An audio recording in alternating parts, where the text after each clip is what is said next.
apropos the Faridabad Al-Falah terror module of white collar terror, doctors of death.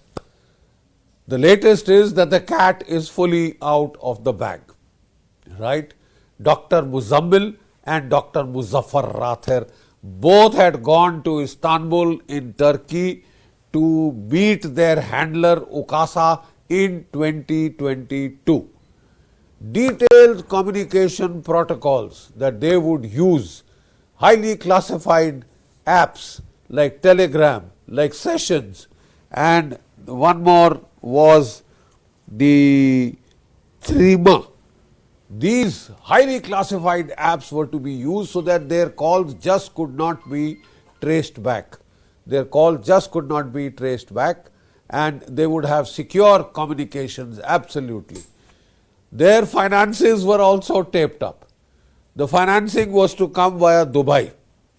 They were to use these wallets, and they were to use bitcoins, so that the financial transactions just could not be monitored.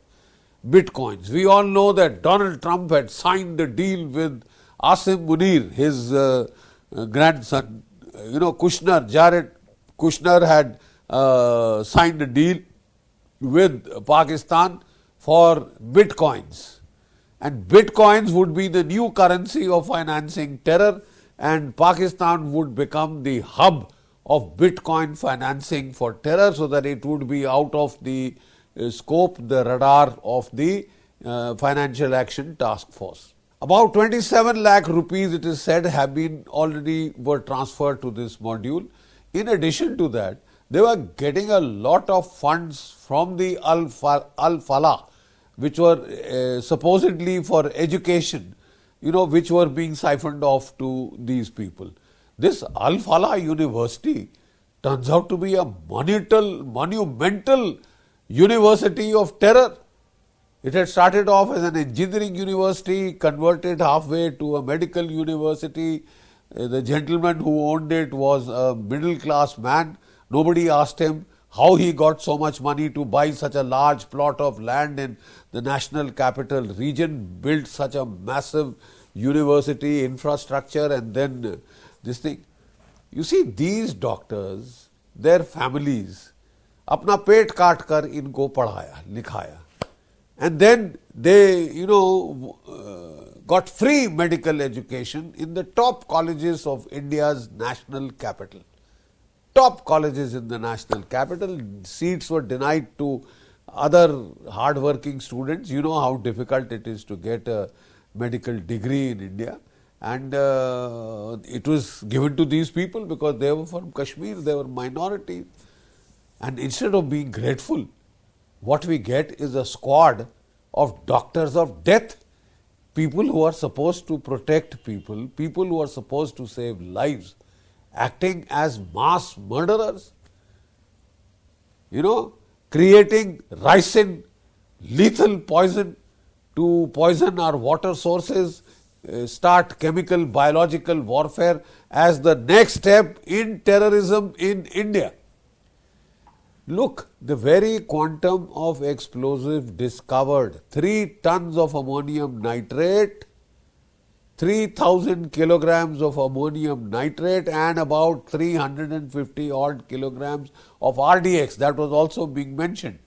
We are still to be told what exactly was the composition. There were some media reports to indicate that it was about 50 kgs. Other media reports indicate 80 kgs were used in the Red Fort blast. Right? Ammonium nitrate. They had about 26 cars ready, 3 in Delhi have been seized, which were supposed to be planting this, and it was supposed to coincide with the 6th December, calendar of, angst and revenge for the so-called Babri Masjid Mosque, that was to be raked up, and a massive plan of explosions all over India.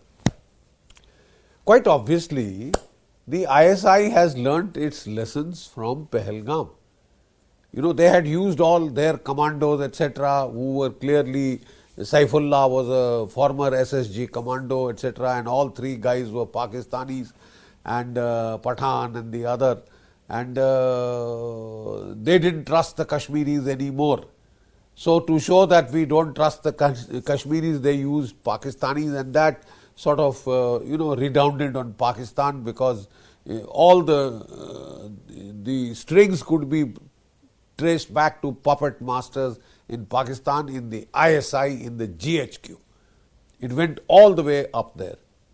So Pakistan now decided to go in for deniability, to resurrect the IM model, Indian Mujahideen model, of using locally recruited Indian Mujahideen Simi youth, radicalize them on the social media, radicalize them through some fire-breathing imams, and then use them against India. Use Indians against India, use Indian passport holders so that nothing could be traced back to Pakistan. For 15 years, they created mayhem all over India, whether in Delhi, Mumbai, Ahmedabad, Calcutta, Bengaluru, you name it. And blasts were going off in all cities of this country.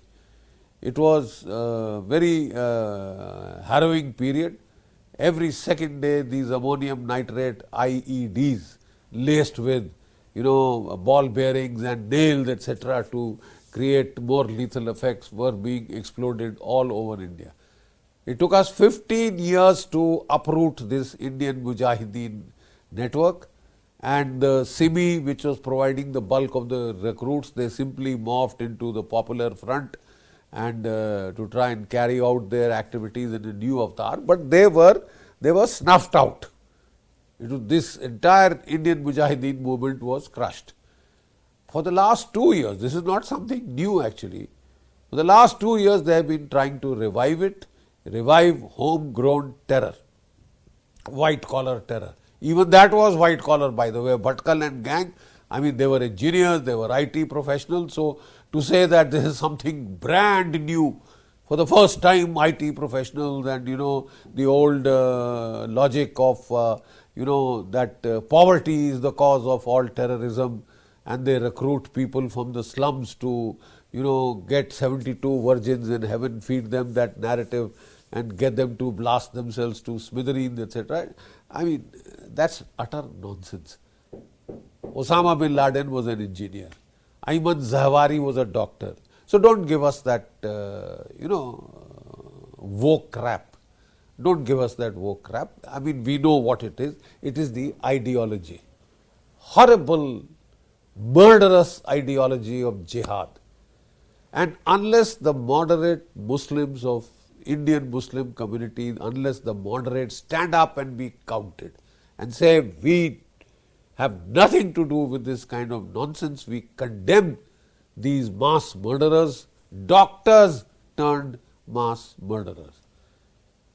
We found explosives on the scale of tons in the national capital region, which is itself an act of war.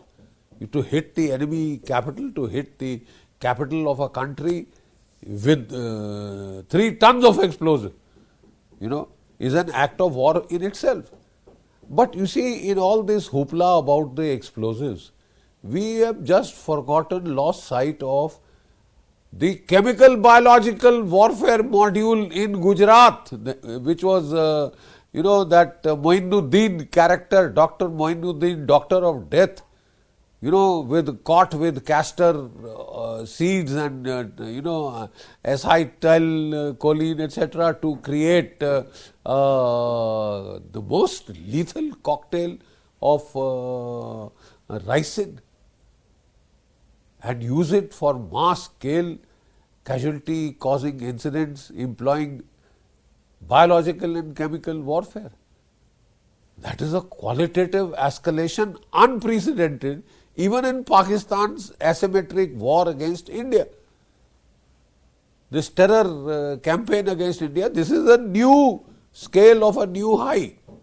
Now the problem is, Operation Sindoor, hardly a few months back, are no less a personage than the Indian Prime Minister Narendra Damodar Das Modi himself had clearly warned Pakistan, put it on notice. Henceforth, any act of terror will be treated as an act of war. Period. This message was further reinforced. If it needed reinforcement, it had come from the highest level. The Raksha Mantri, the Indian Army chief, when Pakistan started its misadventure in the Sir Creek, a clear warning was given to Pakistan that we will change your history and geography, if you please. We will change your history and geography. Behave yourself. So it was thought that, Mullah Asim Munir, failed marshal of the Pakistan army who wants to be now trader-in-chief and the president of Pakistan. It's just that Zardari is not making way for him.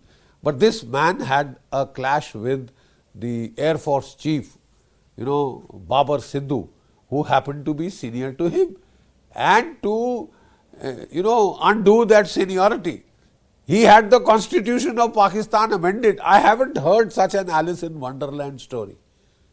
Because the air chief is senior to, Asim Munir, and he wouldn't take his shouting and crap. So you have the constitution amended, as simple as that. A constitution is a sacred document of a country. You can't, it can only happen in Pakistan, right? And financial powers he wants, curtail the powers of the states, curtail the power of the courts, defang the courts, have a constitutional court, you appoint the judges, etc., etc. It has turned out to be some kind of a bizarre and monumental joke, this failed state of Pakistan. But the simple fact is, despite all the warnings, and I don't think there was any ambiguity in the warnings that were held out by India, Asim Munir has decided to up the ante. He has decided to escalate the proxy war. He has decided to escalate the asymmetric offensive. This is asking for full-scale war. He tried to tell us that there is no space for a conventional war when both the countries are nuclear armed, etc., etc. There is. You found that out in Kargil, you found it in Sindoor 1.0, and you will rediscover this subcontinental truth again quite shortly, I suppose, because you are now asking for it. Either this man has gone stark raving mad, he's lost his senses, but the fact is, he has done it. Now, what was our response? I was a little flummoxed by the Indian response. The first response was, this is not a bomb blast, this is a cylinder blast. A cylinder blast that fragments a car into pieces, throws the car door 250 meters, arms, legs, forearms, lungs fly all over the countryside, 150 meters, and you insult the intelligence of the average Indian by calling it a cylinder blast. You see, the point at issue is, you may be trying to be politically very correct. In the time of Operation Sindoor, the Americans and the Europeans said, you have been too hasty in blaming Pakistan, you should have investigated, etc., etc. So now we've taken that to heart, and quite obviously, fortunately, most of the people, kingpins, are in the bag, and they are singing like canaries. Singing like canaries, right? So the simple fact is that we will have all the details. We already have most of the details. They have been put in the open media through leaks, calculated leaks, but I thought it called for proper, at least if not every day, every second or third day, and briefing update official, so that nobody is left in any doubt. You see, what is my problem? I'm sure my problem is not that we lost the will to carry through with our threat. No question. The threat was given at the highest level. It's a point of honor. It's a question of the credibility of the nation state. And a big power like India, Israel has a reputation for resolve. It reacts immediately. Somehow we've been taking 15 days, 10 days, 11, 12 days, etc., etc. Israel's theory is very simple. The more you delay, you lose the sympathy factor at the global level, regional level, internationally. You lose the sympathy factor. The more distance, time there is between the incident, triggering incident and the reaction. You also lose surprise. You give him adequate time to prepare, plug his gaps, etc., get ready, and then you want to do, well, you can do that. But then your casualties will be higher. So if that is small change, go right ahead and do it. I agree. We can't be rush pell-mell like fools.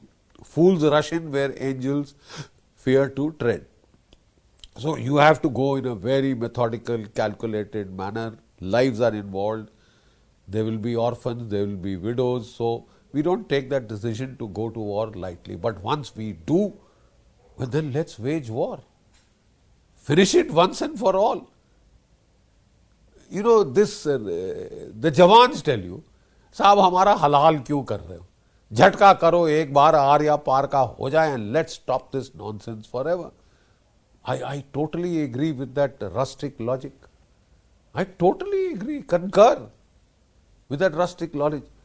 I think the time has come to repeat 1971. We can do it. Op Sindoor showed us that Pakistan's nuclear threat is hot air, nonsense, drivel and nonsense. It can be neutered, it can be negated by our defensive means, superb air defense architecture, our Iron Dome, and by offensive means like what we did against Kirana nuclear weapon storage site. It's as simple as that. We can do it, so let's do it. Because the other side just refuses to change its mindset. It wants to destroy you. This is a country that is trying to surround you from all sides. This is a country that is saying that the next attack will come via the east. It is the country that helped the CIA create a colored revolution in Bangladesh and then in Nepal. I'm sure they must have helped the CIA also in Sri Lanka. They've been trying to create a ring of fire all around India. It's another matter that they've gotten it tit for tat and they've been made to pay a bloody price. They've been made to pay a bloody price in Afghanistan. India has given it tit for tat. And you want to put India in a 2-3 front war situation? Well, you are welcome to your 2 front war situation. And you want to mess with India in such a time. And your defense minister feels he's such a Tarzan that he'll fight a 2 front war.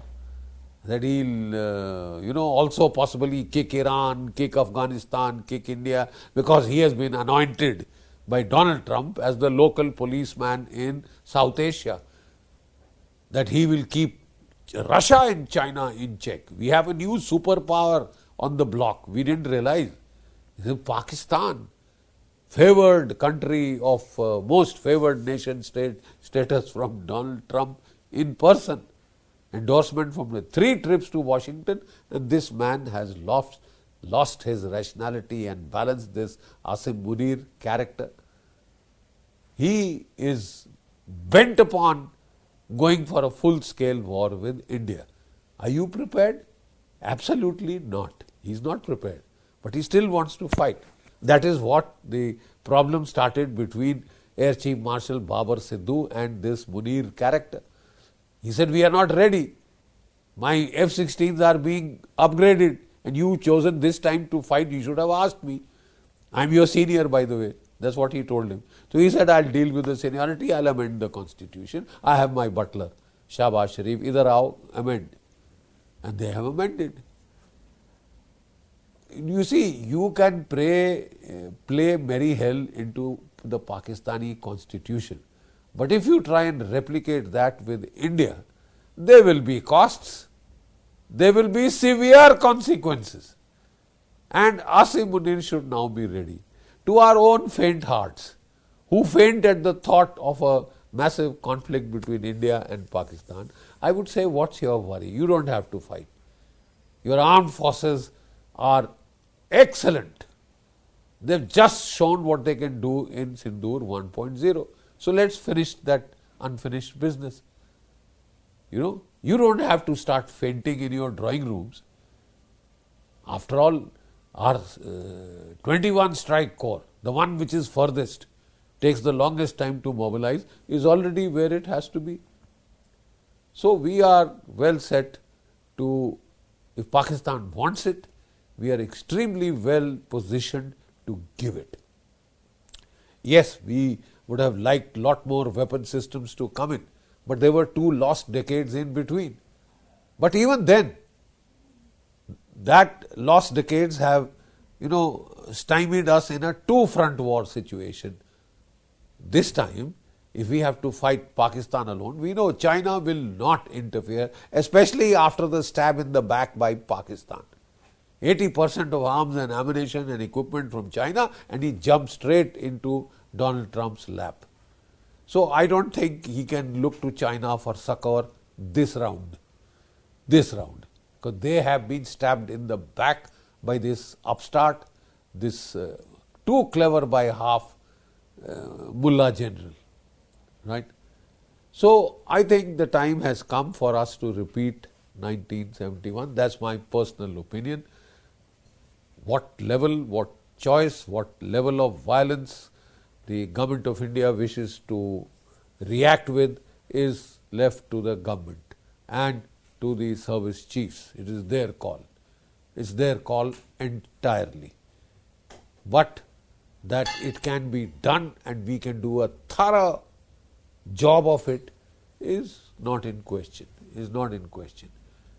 Don't worry about all the weapons that we did not buy, because what we have, we will fight with what we have, and what we have is adequate to deal with Pakistan.